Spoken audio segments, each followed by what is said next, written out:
All right, we are recording. Hello, everybody, and welcome to another episode. I have Robbie Barwick back with me from the Australian Citizens Party. A lot of you already know him from my previous episodes, which were really, really long, but we're going to try to do something a little bit different today. This is actually totally impromptu. We had some breaking news come out, and we wanted to quickly cover it because it's really interesting. I think what it shows is hard evidence of this, pro-war, anti-China propaganda in Australia being very deliberate and very fabricated and very dishonest. And just a quick note, if you hear really loud wind noises, that's not me. There's a typhoon. I just actually picked my kids up from school. They've canceled all school today. So bear with me. Hopefully the power's still okay and everything like that. But Robbie, first of all, how you doing? Good, Daniel. I'm having a nice calm day here down in the Southern Hemisphere. So enjoy your typhoon. I'll think of you. Yeah, this one's this one's going to cross over Hainan province, and I think Thailand and all these places are going to get hit more. And I have a show later on with Carl and Brian, so we'll see if that still goes ahead. But anyways, on to our topic. So how about we set this up first of all? Tell us a little bit about the clip that we're going to watch. Okay, there's a clip that was on from television earlier today, which was live coverage of a hearing into a corruption scandal here in the state I live in, Victoria, relating to the Australian Labor Party, which is one of two big parties. Now, what we're going to talk about is unrelated to the actual corruption scandal mainly. It doesn't overlap at all, except this clip is very revealing of the real issues that we talk about, which is how they've manufactured the anti-China animosity that's taken over Australia in the last few years, such that we're blowing up our relationship and we seem to be cheerleading the rush to war in this country, right? And we talked about that last time. You've done multiple shows with Brian, etc., on some of the more recent developments there. Well, that's what's been happening. We've been cheerleading the rush to war. We have a former Prime Minister, Tony Abbott, who's just been in Taiwan, personally beating the biggest, loudest drum of war he can in Taiwan, and our government saying he's just a private citizen, but the Chinese know that essentially, as an ex-Prime Minister, he's there representing a certain agenda in Australia. This is extraordinary what we're talking ourselves into. How did it come to this? Well, this little clip, just for 25 or 30 seconds or whatever it is going to be quite fascinating in the story it tells. You're going to see on the screen a lawyer for a politician or a disgraced politician named Adam Somyurek. He is going to be putting questions to a current politician named Anthony Byrne. And Anthony Byrne is a power broker in Australian politics. He is a very powerful man, and he's the deputy chair of our National Security and Intelligence Committee. Now, the questions don't relate to that. He has, as a federal politician in the Australian Labor Party, Anthony Byrne has his own electorate that he represents, and he has to have a sort of constituency to help him keep that seat, right? And so there's a local politics that he has to participate in, and in doing so, he's had a falling out with the person whose lawyer is asking him the questions. And because they've had a falling out relating to this, and it's a branch stacking scandal. I want to talk about that in a little minute because I think there's an irony that should be mentioned as well. But it's a branch stacking scandal, which is basically a corrupt way for a politician to keep his numbers, to keep himself pre-selected for that seat, right? Make sure that the party keeps picking him to be the candidate for that seat. So they've had a falling out, and because of the falling out, his former ally, Adam Somyurek, has released text messages that he's had with Anthony Byrne over the years. And the lawyer reads out one of those. We're just playing a clip of him reading to Anthony Byrne one of those text messages. And let's listen to it, watch it, and then we can describe what's happening. Sounds good. All right, let's play that clip. She's Kayla for Conroy. Because if she mucks you up, I will make sure she guest stars on the next Four Corners hatchet job on China. which I'll be on. Mr. Somyeri, she appears to be okay. Okay, watch her, she's a rat fucker.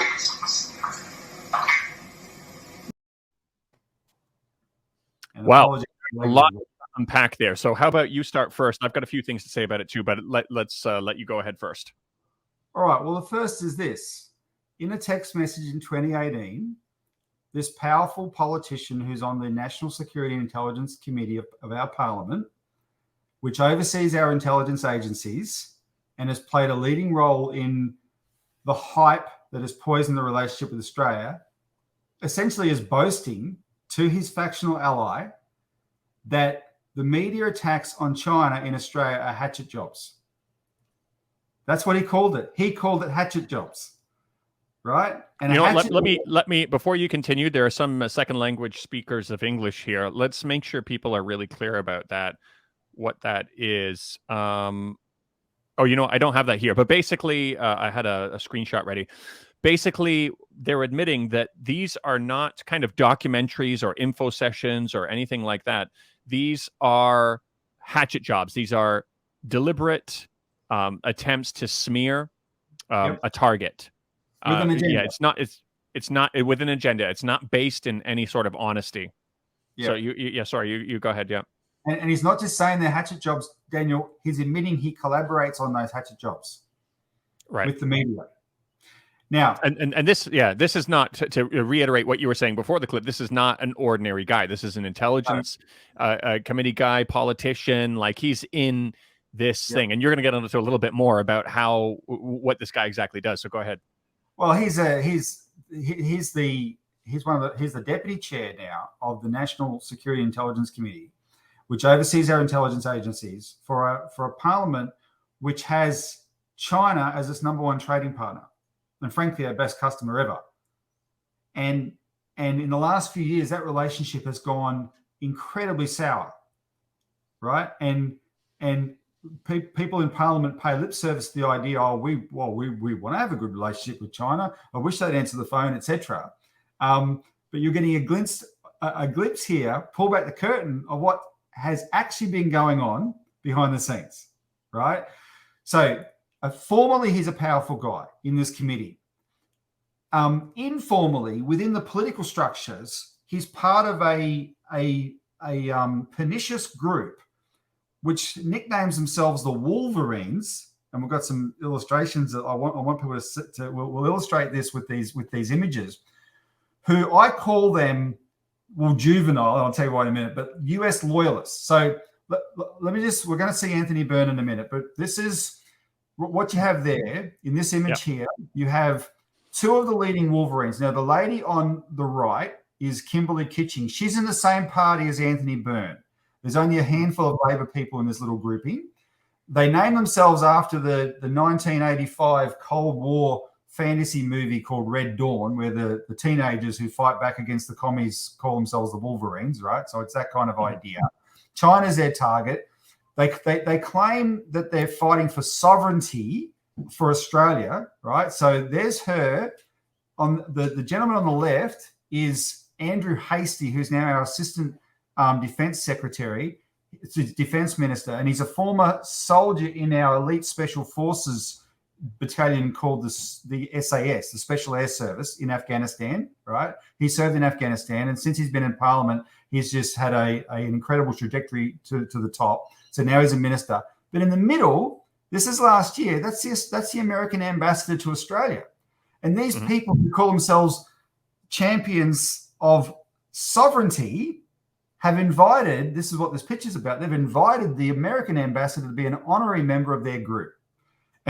And it told us everything we need to know about them. Their idea of sovereignty, their idea of national interest is what American national interest. So no to foreign influence unless it's an American ambassador or something. Then you can come in, because really this is what this is all about. Well, you use the right words, because that gentleman Hastie, can you put the picture back up? Yeah, sure. So Hastie is the chairman of the committee that Anthony Byrne is the deputy of. So Hastie is the National Security Intelligence Committee. Hastie's the chair. Anthony Byrne's the deputy chair. And their greatest accomplishment in the last few years was ramming a bill through a law, through our parliament, against foreign influence and foreign interference in Australia. That's what they did. And I think it would be fair to say. Yeah, I think that would be fair to say that's part of the hatchet jobs that he works on. I mean, he's in using his own words. Sure.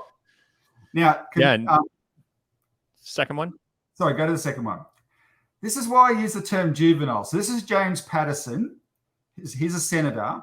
He's on the, like Hastie, he's on the conservative side, the liberal side of, it's called the Liberal Party. Byrne and Kitching are the Labor Party.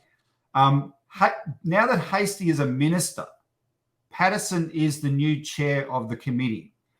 And let me digress for a minute. This guy here is 34 years old, Daniel. That's fine. I don't mind young people, getting in politics. But in Australia, we have a gentleman in our parliament who is one of the world's leading actual intelligence experts and most credible intelligence experts. His name is Andrew Wilkie, and he was a top analyst at our top intelligence analysis organization called the Office of National Assessments in 2002. And he saw the intelligence for justifying the war in Iraq, and he went public and resigned in protest at what a pack of lies that intelligence was. It was a very brave act he did. I met him at the time. He went on to become a member of parliament. He's now an independent member of our parliament. So he's not only incredibly qualified in intelligence, he is credible in intelligence. He believes in the truth. He should be the chair of this committee. He should at least be on the committee. Instead, it's a closed shop. He's not allowed within a bull's roar of it, if you know that expression. Whereas the two major parties control this and lock it up. And instead of having a genuinely experienced, honest broker in international intelligence on there, they've got a 34-year-old punk whose only qualification is he's a Wolverine, therefore loyal to the United States and the United Kingdom. And go back to the picture. This is what they do in our parliament. They go around leaving stickers of claw marks on the walls of our parliament to mark their territory, that they've been there as Wolverines fighting the... Yeah, I'm not making this up. That is what they do. These are elected members of the Australian Parliament, and Anthony Byrne is one of them. Oh, my God. And you know what? It's worth mentioning, too. The Chinese politicians, they don't call themselves wolf warriors. These were labels given to them by other people. These are the real wolf warrior diplomats here. They're calling themselves the frickin' Wolverines. I mean, and doing stuff like that. Like, what is this? This is juvenile. It is incredibly juvenile. They have a Cold War fantasy mindset. It's not just the Cold War.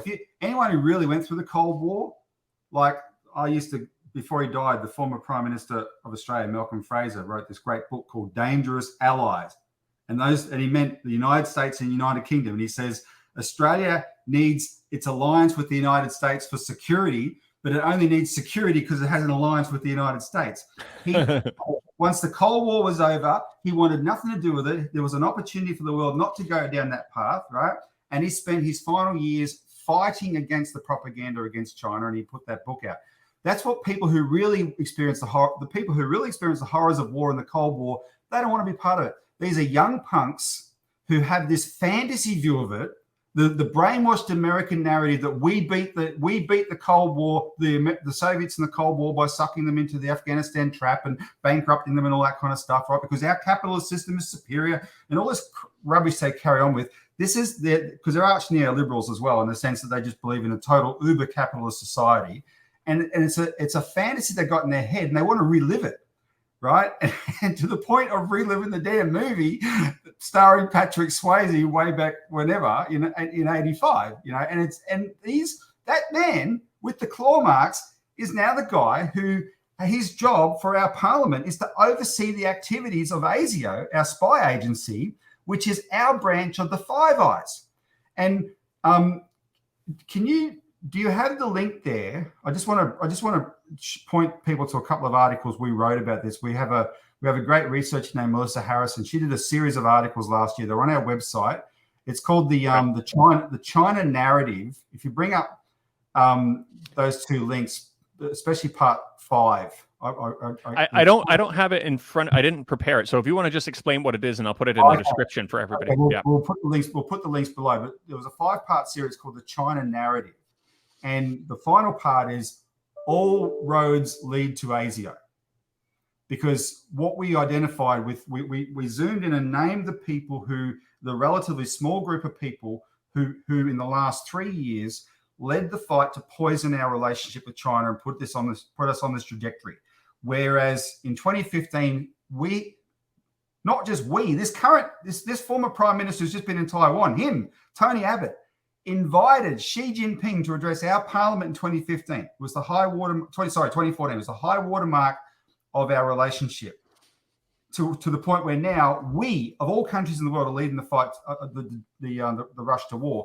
We identified this relative handful of people in government, the intelligence agencies, the media, etc., who did it. And it came down to the ultimate push was coming from ASIO and the Five Eyes Spying Alliance. That's what we identified in part 5, right? And people can have a look at this series of articles. There's also an interview I do with Melissa on YouTube where we go through it in quite a bit of detail. That James Patterson with the claw marks, his job now is to oversee, to be the democratic parliamentary oversight of this secret spy agency and its Five Eyes connections that's done this to Australia, right? A 34-year-old guy who's putting claw stickers around Parliament.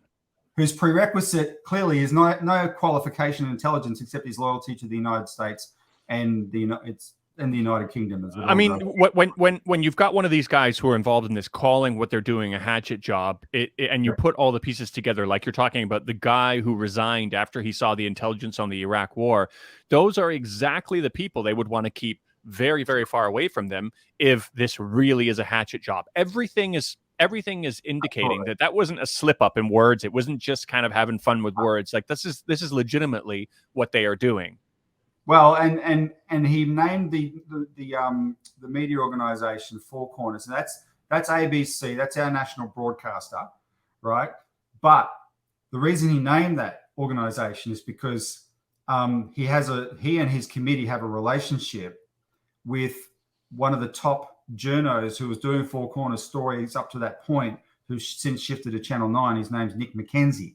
And Nick McKenzie did a series of stories for Four Corners and for the newspapers he worked for, leading the hysteria whipping up the Australian people, the hysteria in Australian people against China. You know, on sort of fabricated spy scandals. There was one story he did that was really terrible, and he's been sued multiple times. He keeps losing the lawsuits, by the way. If he wasn't backed by these powerful media organizations, he'd be broke. But the fact he keeps losing the lawsuits is because it shows you how fake his stories actually are. So he named one Chinese billionaire as a spy. He absolutely defamed a student at our top university in Canberra, Australian National University, and a mutual friend of ours helped that student get her beat Nick McKenzie in court and get a settlement from him because of the way he deliberately spliced up an interview to make her look like she was just there as an agent for the Chinese government. This sort of thing. This is the sort of stories he was putting out, and he was working for Four Corners when he was doing that. Then he's moved to Channel 9. He's continued that work, and in fact, it's a story he did for Channel 9. That is why this hearing was being held in the first place. So what's his name? Anthony Byrne, right? Is boasting about those links with these media organizations where they can just create these hatchet jobs that have allowed them to get us into this position. A year after that email, that text message. The same Nick McKenzie, the journalist I'm talking about, he was there with Andrew Hastie, whipping up this incredible story. You might have heard about it at the time. This young man from China turned up in Australia, claiming to have been a Chinese spy. Yeah, right. And some Taiwanese general said, "We don't know him." You know, it looked like he'd actually been found guilty of something in China in a court and fled to Australia, claims to be a spy, and he's all over an international spy who can't speak English, by the way. That's right. Really young. And Andrew Hastie, the chair at the time, the chair of the committee, right, Burns' mate, and Nick McKenzie put the story on 60 Minutes. So these are the sort of hatchet jobs they were doing, and he's called it that, right? It's not it's not loose language. That's what it was. Let me recap some of the stuff you just mentioned. So, Anthony Bryan, I'm sorry, I keep messing up his name. Byrne.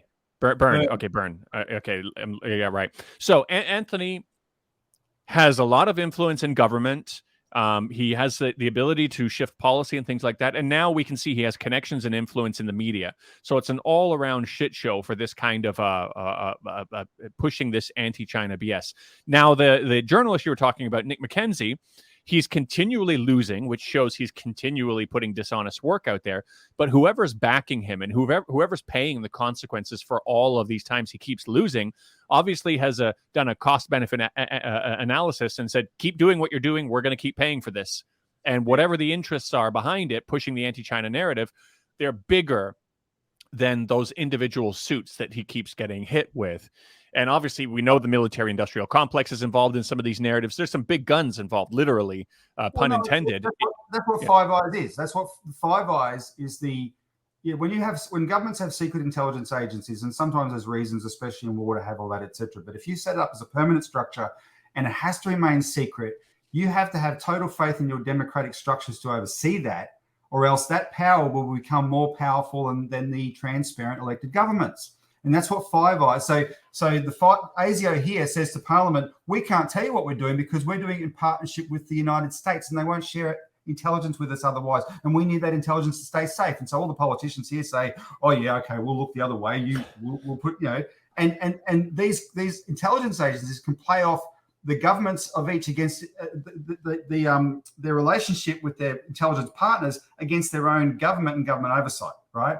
So I'll give you a specific on Nick McKenzie. The middle of last year, there was a raid on another politician in Sydney, a Muslim politician named Shaukat Mosselmain, over supposedly allegations of him having connections to China. And it was a raid by ASIO. And the only journalist on the spot very early in the morning for the raid was Nick McKenzie, except he's from Melbourne. He'd been tipped off by somebody to be there for that raid. By who? By ASIO. Clear as day, right? He's in a relationship with this same ASIO. 2 months later, 2 Australian journalists claim they were forced to flee China because China might have arrested them. And they came back to Australia as a big scandal. That same weekend, the news broke that the raid 2 months earlier in Australia was not just of this Muslim politician, unbeknownst to anybody and kept secret by all the media who knew. It was also a raid on Chinese journalists in Australia. Our ASIO had raided Chinese journalists in Australia who were just doing their job, and that our media and our politicians kept that information from the Australian public. That's the sort of information control that we accuse the Chinese of having. Right. And that's what we did. And that Nick McKenzie, who had been tipped off about the raid, that's what he did. Kept that from the Australian public. Right. So that's the power structure, and it means that it's the Five Eyes and ASIO is how the Anglo-American government structure, right, which includes the military-industrial complex and all that entity, can dictate through infiltration the policies of a country like Australia, and that's how they've done it. It's absolutely terrifying. You know what? In terms of going after those Chinese journalists, there's a very important point that wraps into that as well, which is the McCarthyism point, which is revealed in that clip as well. But before we get to that, how about we get through these last few Wolverine pictures and you tell us what we're looking at? So we got number 3 here. Okay, so this is Byrne and Hastie, right? So Byrne is the gentleman that we're referring to. Yeah, and that was his text messages were read out. Yep.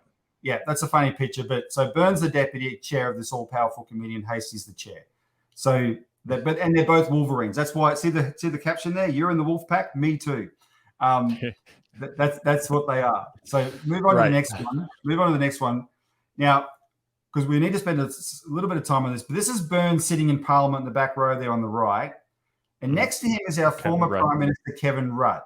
Now we'll talk about that in a minute. But I just wanted to point out the guy in the bottom left is Michael Danby, who's also, he's not there anymore, but he's on the Labor side. He's also one of the most vicious anti-China politicians that was ever in the Australian Parliament. So you got the three of them there.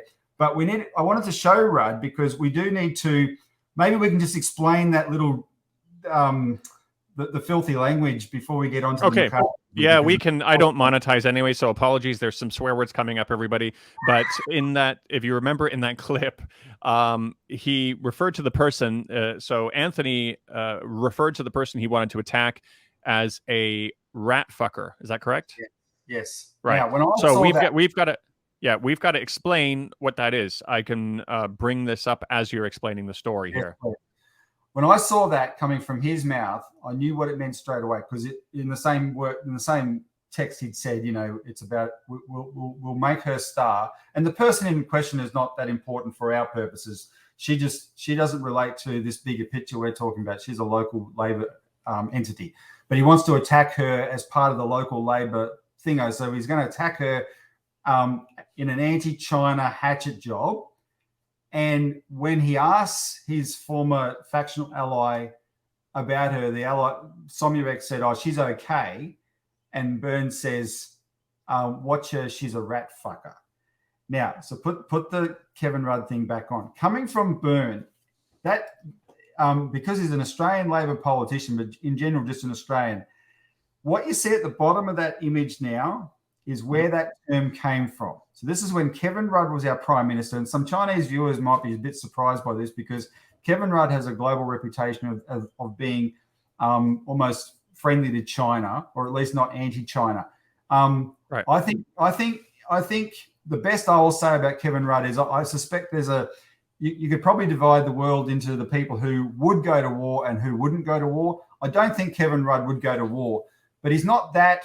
You shouldn't overstate his friendliness to China. He's a bit of a chameleon. He's in a position now with the Asia Society in New York where he cultivates contacts and hosts events, etc. And he uses all his contacts with Chinese politicians, and all that's true. But this is the same guy who, in the WikiLeaks expose in 2011, revealed in the cables that it was this guy, Kevin Rudd, who said to Hillary Clinton, when she was Secretary of State, that the US should prepare for war with China. And that was back in 2011, right? So that tells you something about him. But this article relates to 2009 because it had the Copenhagen Climate Change Conference. And there was Al Gore had won his Oscar and whatever, and there was a big push to have some big deal at Copenhagen. And Kevin Rudd went there as the star, expecting to be the power broker that landed the deal. And it came down to, if you followed the politics of this, the two countries have been, and I think rightly, have been the countries that have been reluctant to sign up to some of these deals, and that's China and India. And the reason why is because the assumption behind these deals is that China and India in the third world should forego their right to development that we as advanced developed Western countries have had, right? Because if they develop and use energy to do it, etc., that could heat the world. That sort of thing. So the Chinese were resistant in that meeting, and Rudd had flown in there to Copenhagen, and he was going to land the deal, and it didn't happen. The Chinese put a kibosh on it, and Kevin Rudd said to a journalist, the journalist who wrote that article, "Those Chinese fuckers are trying to rat fuck us." And that's why I knew when Anthony Burns said that, he was talking about a person that they were going to paint as pro-China. That's what it means in Australia to be a rat fucker, right? Yeah, to be associated with the Chinese, and he's basically referring to the Chinese people as that when in his term, and saying that she's one with them. It's disgusting. It's Nazi-like, the way the Nazis dehumanized the Jews as rats as well. That all the overtones of that. I mean, this is the darker. Right. This is very racist, and that's what this top, deputy of this intelligence committee was saying. All right, let me share the last, because that ties into the very important final point I want to make on this too. But before we get to that final point, what's this last one we're looking at here? All right, now this shows you how actually pro America and anti-China Anthony Byrne is. So that's a nicey picture. But what you see there is Byrne and Hastie on the right, and Byrne's on the far right, and you have forget the guy on the second from the left, but the other two are British trade representatives, including the British minister. So you got the UK High Commissioner on the left, Mrs. Vicky Treadwell, and then you got UK Foreign Secretary Dominic Raab, and this is in 2020. There was a story that broke about that meeting, because in that meeting, Anthony Byrne went up to Dominic Raab and he yelled at him. Why did he yell at him? Because Britain wasn't playing along with the rest of the Five Eyes and banning Huawei. Australia had led the propaganda against Huawei.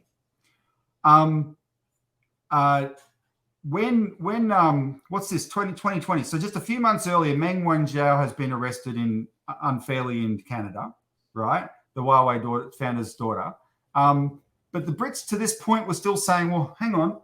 And let me tell you something about the Brits when it comes to cybersecurity. They are the masters of it. GCHQ is the most advanced spying organization on the planet.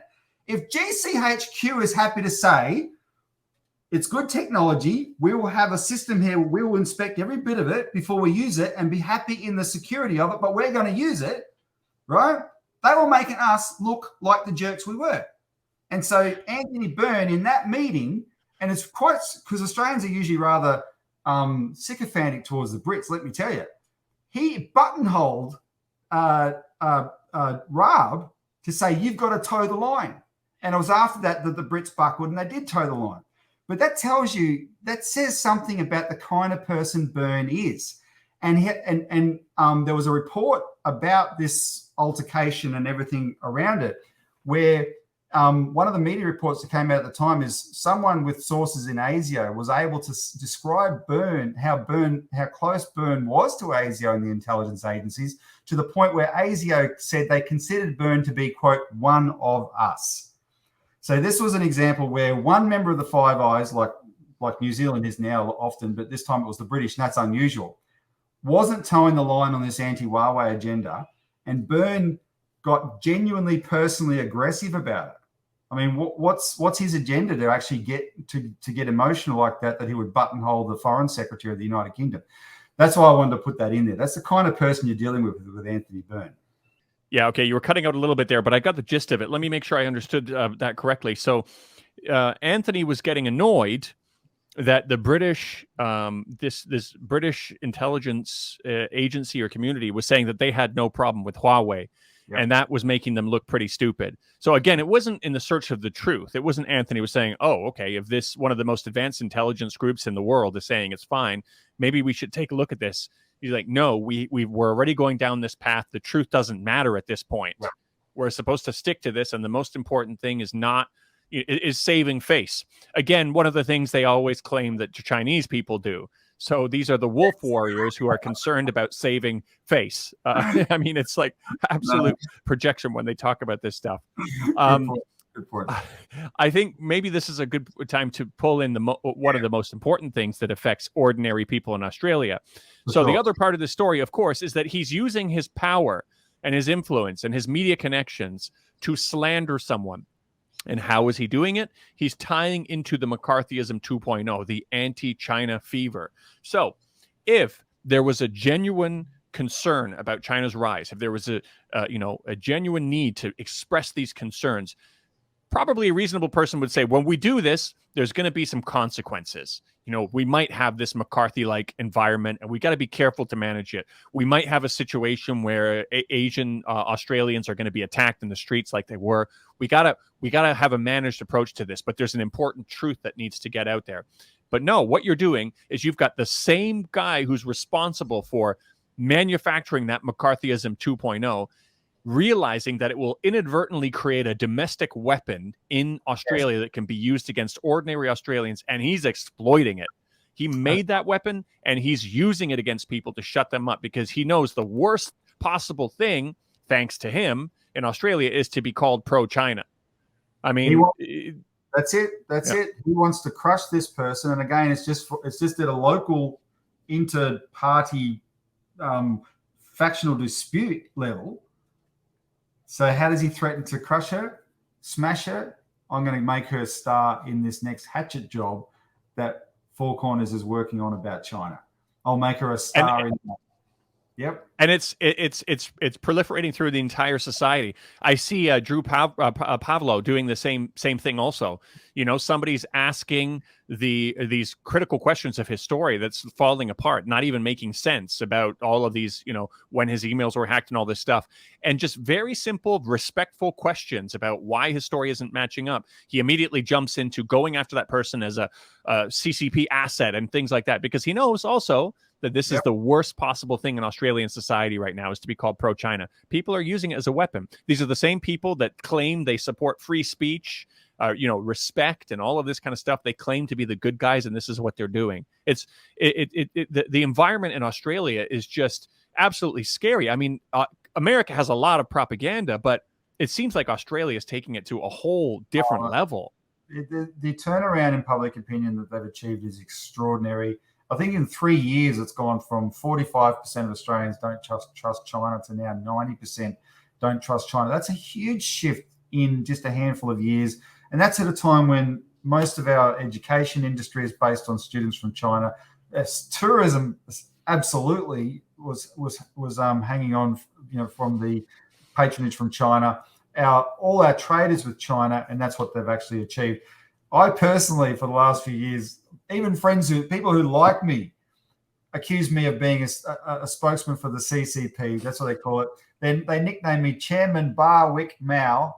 People, they claim to like me. They'll support me on economic policy, etc. But if you can, the minute someone speaks up for China, you must be on the payroll, and that's the sort of thing Drew does, right? This kind of idea. You're working for the MSS, I think his latest one is, and this has been manufactured, you're right, as a domestic weapon, and it's terrifying to people. And I don't even know what the outcome of that was in relation to this particular woman, because they're referring to a woman, but it's devastating, and it's effective now. The way they've been able to weaponize this. You saw the other person who I don't want to mention her name because I know she just wants to stay private now, but the academic who had to take a stress leave, months and months of stress leave, because of how she was attacked just for asking some critical questions of the narratives being pushed. Persecuted. And really persecuted, for sure. And so when you say 90% don't trust China now, the thing people need to recognize, I know people don't like to admit that they're so easily influenced. We're all easily influenced, and we've got to keep that in check. People like to believe that they came to these ideas, thoughts, and conclusions on their own as part of their free will. But I can tell you, the military-industrial complex, the U.S. State Department, who sees, you know, China as their rival, they wouldn't be funding these think tanks that are putting out this propaganda. They wouldn't be funding it millions and millions of dollars if they thought that this negative sentiment could have been accomplished organically without those funds. I mean, especially military-industrial complex, that wouldn't be a good business decision if they're funding something that was inevitable anyways. And these are businesses. People need to keep that in mind. And it was like, you know, Brian Berletic, who I do quite a few episodes with now, he did a breakdown recently of Catherine McGregor. You know, this show, you know, tensions escalate between China and Taiwan, and it was this really crazy, weird, over-the-top, fear-mongering piece. So he broke it down, just the content. He didn't look into Catherine's history or anything like that. And so I watched his video. I'm like, this is really interesting. And I said, but there's something really weird here. So I looked up Catherine's history, and she was part of the Defense Force. She was part of the Australian military before. And I told Brian, I said, look at this. You know what? It's how typical. And then Brian took it one step further. He's like, hold on a second. Let me check something. I didn't even think to check this because I thought it would have been absolutely ridiculous. He searches Catherine McGregor Aspie. Signed on to Aspie in 2019. And he said, oh my God. He said, I didn't even think to check this because it would just be too ridiculous. He didn't even think, like, there's an infestation across all of these public outlets. And that's Colonel Catherine McGregor. And she now has a weekly show on Murdoch's Sky News, which is our version of Fox News. And it's walls of you know, go to the Sky News Australia YouTube channel, click on the video tab, and so you look at all the videos and just sit back and just scroll through and just look at all the China headlines. This one, I have it playing all the time here. This one channel has been dedicated in this period, backed by Murdoch. And Murdoch gave us the Iraq War, remember, right? His media prosecuted the case for that war. So they're doing the same thing again, and they put these people on there and give them these platforms to pump this stuff out. And I won't even have time to go into the Wuhan lab rubbish they've been running lately, but it's just non-stop. And what I've seen people as the Murdoch channel, Sky channel, has been rolled out around Australia because they've recently expanded it so more people could see it. I have personally witnessed people's opinions change in the space of a month of exposure to this channel, right? Where suddenly they're taught to fear China viscerally every day, and that's why out of that fear that's been drummed into them, that's just desperate. We need the US alliance, and we'll risk World War III to get it. Now, good pointing that out. I have one last comment I want to make about Anthony Byrne, because I think there's an irony here. Just look, we in my lifetime, Daniel, and yours as well, we've seen just take the past 20 years post 9/11, right? The post 9/11 20 years. We have seen, a third of the world burn in the name of democracy. That's why that's what we said we were bringing.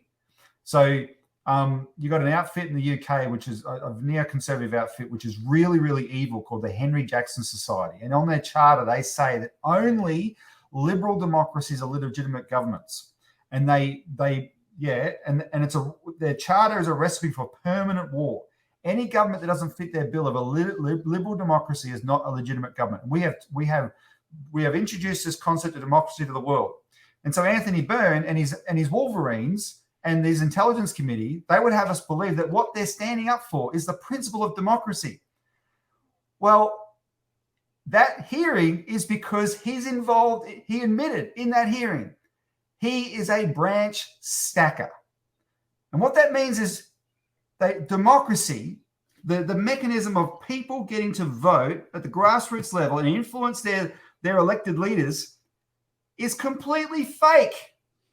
The way power is wielded in this country, that is completely and utterly fake, right? So Mr. Democratic, freedom-fighting, sovereignty warrior Anthony Byrne, who's there to lead us into war against China on behalf of Australia and the good old USA and the concept of democracy, he admitted on the stand in this hearing that he dishonestly signs up people who don't even know they're a member of his party, so he can rig the numbers to keep himself in power and play the role he's playing. Right. Yeah. What is this democracy we're fighting for? We're going to go to World War III for. Yeah. These are the same people that are talking about China spreading their way of life and their system to the world, when actually all the evidence shows it's in the opposite direction. I mean, it really is remarkable. What's going on in Australia is crazy. I have some really, really close friends in Sydney, and they've been it's a father and son. The father's been coming to China for 20 years, and I don't talk to anybody in my personal life about my YouTube channel or my politics or anything like that. I just don't want to mix my personal life with that. But I was just curious what their thoughts were, because they love China. They used to come every year. Like I said, the father's been coming for 20 years. And I asked him about his views, and he said, I used to defend China, and I just can't anymore. I can't. Xi Jinping has just. I said, well, what is it? What's happened? He says, Xi Jinping is just really greedy. And I said, can you give me some examples of that? And he couldn't really describe anything specific. I'm like, so I said, for example, he's lifted hundreds of millions of people out of poverty. He's like, yeah, he's good for his people, but what he's doing outside of his country, I'm like what? And he can't say. And I don't want to push it too much, because he's very emotionally invested in this narrative, even though he knows better. He's been to China for the last 20 years, but the media environment, and he's been stuck there because of COVID and everything like that. He's just completely absorbed the narrative there. It's scary how this stuff works. And it's not organic. It's not organic. No, it's manufactured consent. And we've got a little 30-second snippet into that pulls back the curtain a bit into what was going on behind the scenes to actually bring us to that point. And that's why I wanted to bring it to your attention. Absolutely. I'm glad you did. That was far, like you said, it was far from the point of this session, but we were given a little golden nugget in there, and probably a lot of people would have otherwise missed it, because they're not watching this to figure out what's going on with the anti-China rhetoric, because this has nothing to do with it. But we found this golden nugget in here, which really exposes what who these people are, what they're doing, how they're doing it, how dishonest it is, and basically being agents of American aggression in Australia. That's what they are. They're just tools. They're puppets of American imperialism and bringing all Australians along for the ride. Well, the Five Eyes is this structure that is set up to be able to exist above democratic control, and that's the agency through which these interests that are which the military-industrial complex is an important part, etc. But these imperial geopolitical strategic interests that use our countries as cannon fodder essentially can dictate, because the what's in the heads of the politicians is they would never stand up to these structures. All you have to say to them is, any Australian politician, ASIO says such and such is a threat, and they would all go weak at the knees and just accept it, right?